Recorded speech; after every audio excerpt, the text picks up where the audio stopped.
Bonjour à tous, bonjour à toutes. Merci d'être avec nous dans ce podcast. Pour ce podcast, je suis également accompagné de Claude Chauvet. Bonjour Claude. Bonjour Antoine, bonjour à tous, merci de me recevoir virtuellement.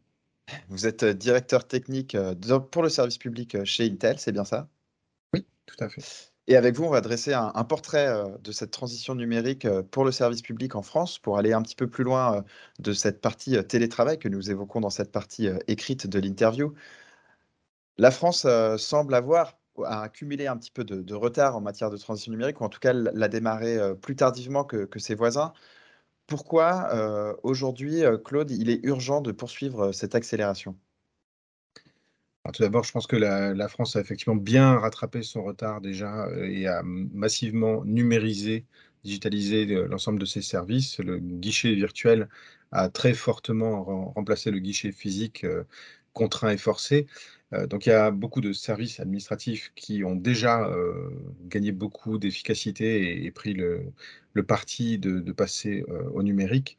Il y a une nouveauté qui concerne la classe, l'enseignement. C'est vrai que ça a été une des parties les plus douloureuses des différents confinements qu'on a eus, parce qu'il a fallu faire face, à la fois à la mise en œuvre de ces classes à distance et puis, au manque de moyens physiques, matériels, et à une certaine désorganisation entre les élèves, les familles et les enseignants et l'IT qui devait chapeauter tout ça.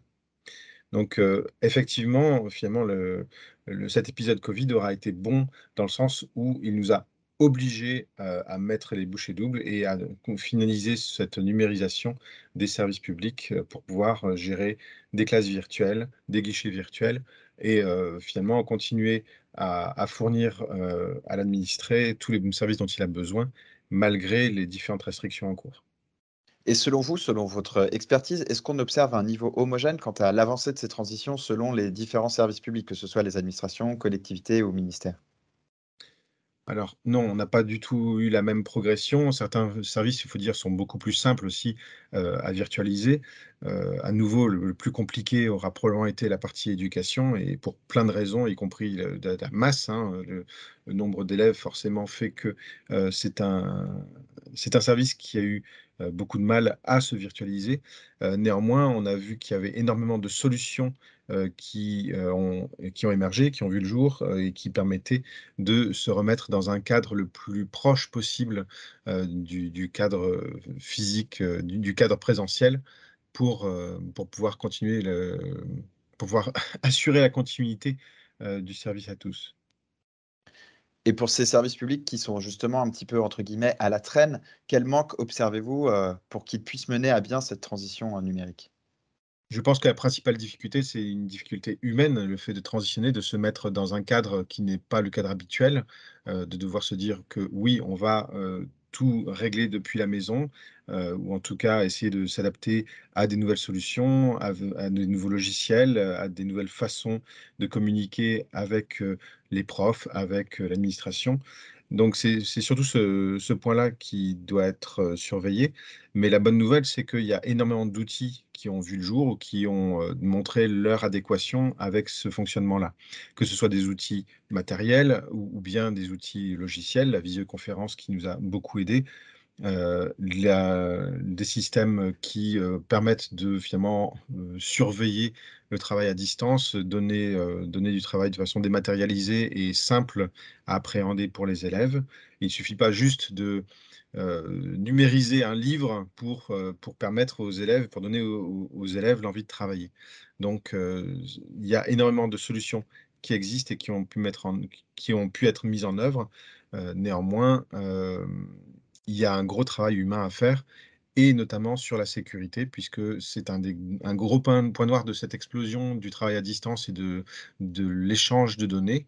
La masse de données qui est échangée fait que, on a une surface d'attaque qui est très, très grande. Donc pour autant, c'est pas forcément grave qu'une copie d'un terreau, se retrouve dans la nature, mais d'un autre côté, il y a beaucoup de données personnelles et en particulier des données personnelles de mineurs qui, elles, ne doivent pas, être exfiltrées, du système d'information de l'éducation nationale, par exemple, ou tout simplement, hein, de n'importe quel guichet virtuel. On sait qu'on manipule des données sensibles, et que par conséquent, il va falloir, mettre en place tout un lot de mesures de sécurité pour s'assurer que l'outil informatique est utilisé de la bonne façon, qu'il est continuellement mis à jour pour s'assurer que les vulnérabilités ne sont pas exploitées. Et au final, pour s'assurer que, cette, surface d'attaque qui explose n'engendre pas de risques supplémentaires et finalement que ce remède ne soit pas pire que le mal, où on finisse par, se méfier complètement de l'informatique parce qu'on a trop peur d'envoyer ces données à l'extérieur.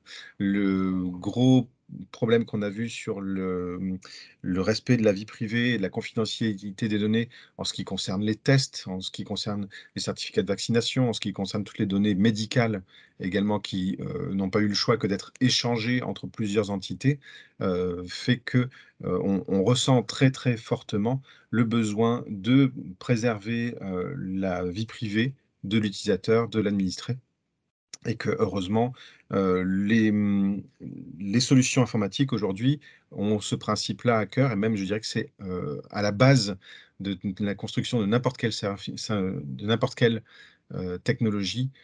Il faut assurer la confidentialité des données, quelle que soit leur position dans leur, cycle de vie, c'est-à-dire au moment où elles sont générées, au moment où elles sont transportées et au moment où elles sont traitées. Et est-ce que, côté équipement, vous êtes peut-être bien placé pour le savoir, Claude Chauvet chez Intel. Est-ce que vous constatez une augmentation de la demande justement en termes d'équipement? Oui, bien sûr, la demande a forcément explosé et à nouveau, particulièrement dans l'enseignement, on a vu un basculement massif, au poste de travail mobile plutôt qu'au poste fixe, justement pour pouvoir, être emporté facilement et changer de lieu facilement. Donc ça a causé une forte tension, dans l'approvisionnement. Intel a réussi à y faire face plutôt bien, grâce à l'augmentation de la capacité des usines, mais il n'empêche que, sur un ordinateur portable, par exemple, il suffit qu'il manque, le bouton qui permet d'allumer le poste, et qui n'est plus disponible chez le fournisseur pour que, l'ordinateur portable ne soit pas complet. Le tout ne se résume pas, aux composants électroniques. Il y a les écrans, il y a les claviers, il y a les cartes son, il y a les cartes Wi-Fi.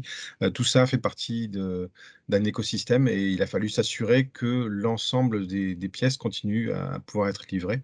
Ça n'a pas toujours été le cas, donc on est sorti aujourd'hui d'une phase très tendue, mais il faut continuer à surveiller parce que la demande reste forte, et la tension chez les fournisseurs et chez les intégrateurs reste très forte également. Et cette, augmentation de la demande en termes d'équipement, quel, souci ou quelle, nouvelle organisation pose-t-elle en tout cas en termes de, d'administration à distance de tous ces postes de travail? Alors effectivement, l'administration des postes à distance, c'est une grosse question. Quand tout le monde est à distance, ça devient un point clé même, à la fois du confort d'utilisateur, mais aussi de la sécurité. Parce qu'un parc qui n'est plus mis à jour, ça devient un parc vulnérable qui va, être, effectivement attaqué et qui va plus facilement succomber, aux exploitations de vulnérabilité. Donc Intel a créé déjà depuis longtemps une technologie qui s'appelle AMT, et qui permet de faire cette administration à distance, y compris, quand la machine, par exemple, ne démarre pas. Et nous avons également, créé, une application qui s'appelle EMA, Endpoint Management Assistant, qui nous permet de continuer à administrer les postes, quelle que soit leur localisation.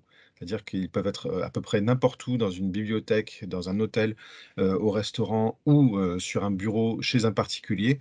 On aura exactement la même facilité et flexibilité pour continuer à maintenir, mettre à jour, administrer ces postes que s'ils étaient à l'intérieur du réseau du service. Claude Chauvet, je le rappelle, vous êtes directeur technique, pour le service public, chez Intel. Merci d'avoir été avec nous pour ce podcast et pour cette interview. Merci Antoine, à très bientôt. Merci à tous de nous avoir suivis et à bientôt sur Le Monde Informatique.